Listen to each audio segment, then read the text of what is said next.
X12 Pro EK880 nhá. Lên bình thường không báo lỗi nhá, chỉnh lưu các thứ bình thường hết nhưng mà nó không tạt tiếng nhá, đã ok.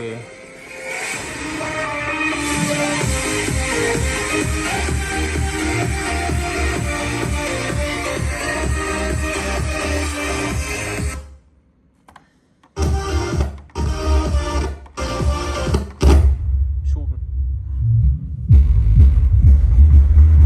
dùng tồn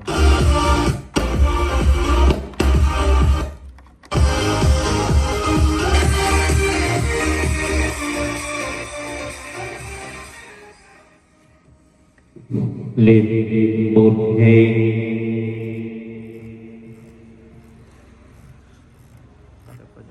lên 67 alo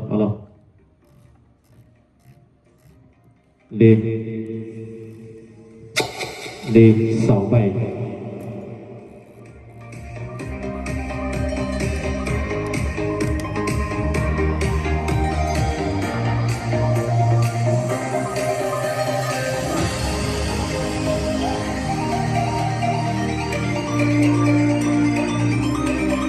ok nhá. EK880 X12 Pro.